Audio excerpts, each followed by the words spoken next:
Olá, meu nome é Renata Vilas Boas e dando continuidade ao nosso tema Alimentos da Semana, hoje eu quero falar para vocês, começando sobre quem pode pedir alimentos.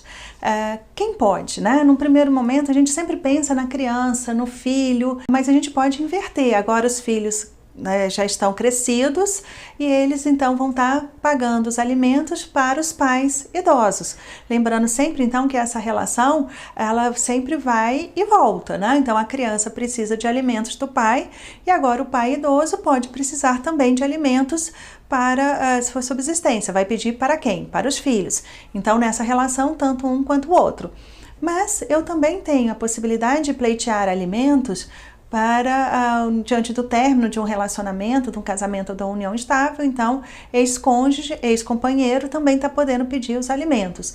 Posso pedir os alimentos entre os irmãos, é possível, né? Então, são pessoas que precisam de alimentos. Não necessariamente apenas os menores ou diante do término do casamento, mas pessoas também que já adquiriram a maioridade pode pleitear alimentos.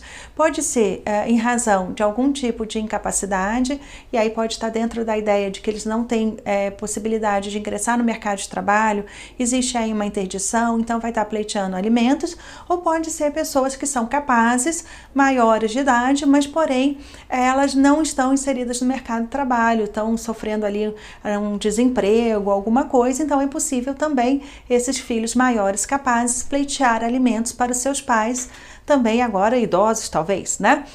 Então, quem pode pleitear os alimentos? Vocês estão vendo que dentro desse vínculo de parentesco que existe, basicamente, um pode pedir para o outro. Eu preciso fazer o quê? Demonstrar a existência dessa necessidade. Enquanto que para os filhos menores a necessidade é presumida, para os demais, aí eu não tenho essa presunção. Precisa fazer produção de prova, demonstrando em que há essa necessidade. Ou seja, que não está empregado, que não consegue se inserir no mercado de trabalho, que está passando por uma necessidade em decorrência de uma doença.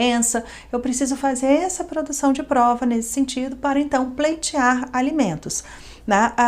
Mas a gente sempre precisa lembrar que o mais próximo exclui o mais distante.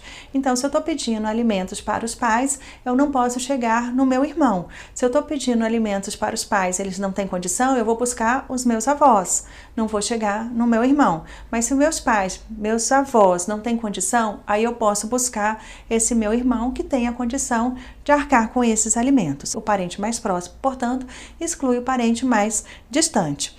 Quando a gente fala das espécies de alimentos, existem várias espécies de alimentos e um grande questionamento é a divisão em alimentos definitivos e alimentos transitórios. Os alimentos transitórios, como o próprio nome diz, ele tem um prazo, né? Então, você tem uma necessidade, mas essa necessidade ela não vai se perpetuar. Então, normalmente a gente fixa esse prazo.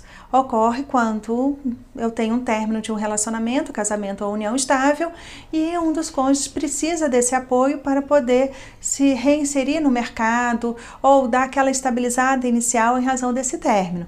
Daí a gente tem um prazo para isso. Vai ser fixado esse prazo conforme o caso concreto. Pode ser, portanto, de 1 ano, de 2 anos, de 5 anos, conforme o caso.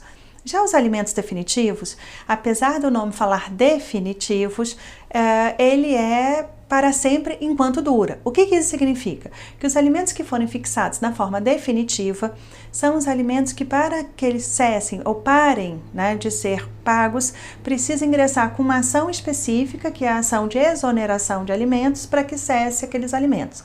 Então pensa, os alimentos que são fixados para os seus filhos menores vêm nessa forma de alimentos definitivos, mas no momento esse filho vai ingressar no mercado de trabalho, não vai ter mais necessidade de receber esses alimentos. Então a gente entra com uma ação chamada ação de exoneração de alimentos para que aquele genitor, aquele pai ou aquela mãe pare de pagar esses alimentos. Então eu vou dizer que os alimentos definitivos, eles são definitivos enquanto dura.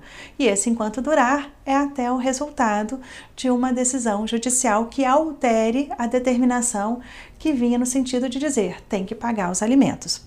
Bom, a revisional de alimentos, ela pode ocorrer a qualquer tempo, ou seja, modifica-se a situação da necessidade ou da possibilidade, então eu posso pedir essa revisional.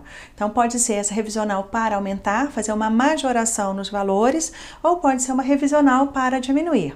a gente tem que prestar muita atenção, porque uma vez que você ingressar com a revisional, o juiz vai analisar todo o caso concreto e às vezes eu estou pedindo para aumentar e o resultado pode vir exatamente no sentido contrário, no sentido de diminuir. Ou então eu estou pedindo para diminuir e o juiz analisa aquela questão novamente e vê que é necessário aumentar. Com isso, encerramos mais esse momento. Espero encontrá-los em breve. Até lá!